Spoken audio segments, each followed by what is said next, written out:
Kali ini kita akan bahas sebuah insiden angkatan laut yang baru aja terjadi, tapi lewat kacamata sejarah yang mungkin banyak dari kita udah lupa. Ini cerita soal perang, hukum, dan gimana kejadian di masa lalu itu ternyata masih terus membayangi kita sampai sekarang. Yuk kita mulai. Kematian yang sunyi. Cuma 3 kata, diucapkan sama Menteri Pertahanan AS, Pete Hegseth. Tapi 3 kata ini seolah jadi bingkai dari seluruh insiden tragis di Samudra Hindia. Kalau didengerin, nadanya itu kok kayaknya lebih ke bangga ya, bukan sekedar laporan militer biasa. Oke, kita mundur sedikit ke tanggal 4 Maret 2026. Di tengah gelapnya malam, tiba-tiba aja sebuah torpedo dari kapal selam AS meluncur tanpa suara.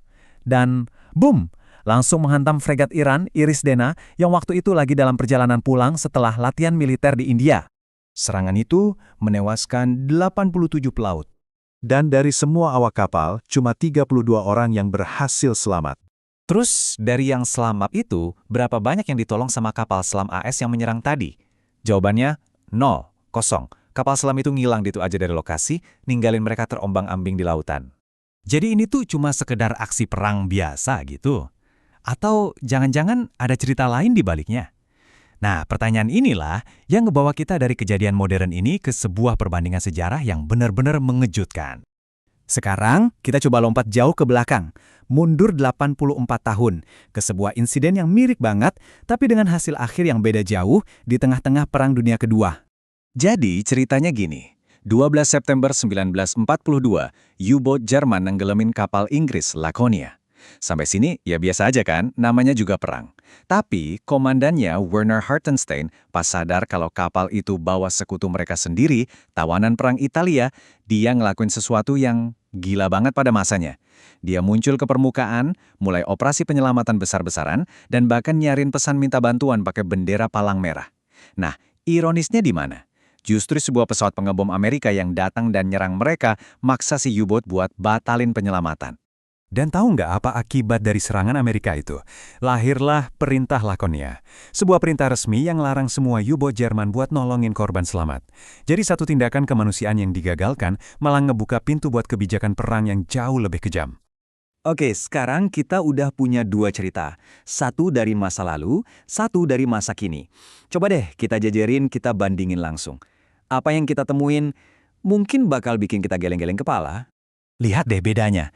Kiri, tahun 1942, kapal selam Jerman di tengah Perang Dunia yang brutal milih buat muncul ke permukaan dan nolongin musuh dengan risiko yang gede banget. Sekarang lihat kanan, tahun 2026, kapal selam AS dalam situasi yang jauh lebih aman, malah milih pergi gitu aja. Bener-bener kebalikannya kan? Dan disinilah letak ironi paling gila dari cerita ini. Di tahun 2026, Amerika Serikat ternyata bertindak sesuai dengan kebijakan yang justru mereka sendiri ikut ciptakan lewat tindakan mereka di tahun 1942. Oke, mungkin kita udah terlalu banyak ngomongin soal moral. Sekarang kita coba lihat dari sisi hukumnya deh. Aturan mainnya sebenarnya gimana sih? Karena hukum-hukum ini ya lahirnya justru dari insiden-insiden kayak Laconia ini. Ada satu prinsip hukum perang yang penting banget. Namanya hors de combat.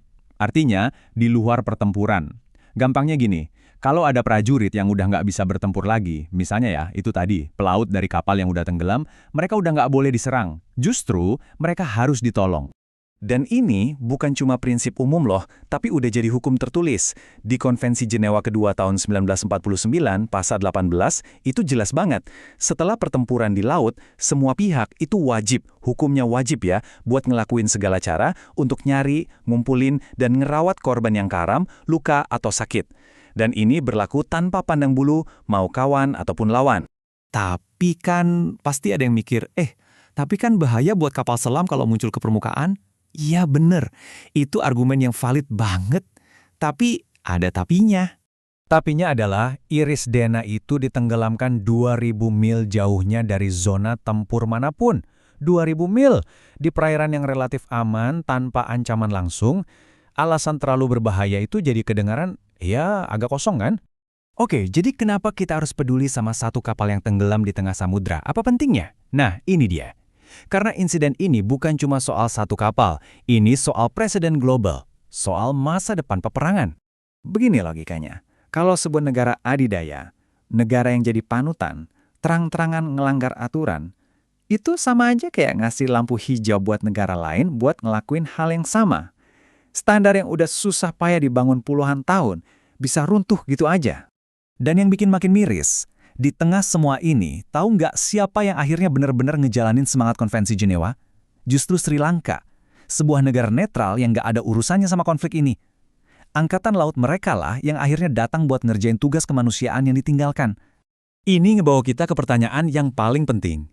Pertanyaannya tuh bukan lagi siapa yang menang atau siapa yang kalah.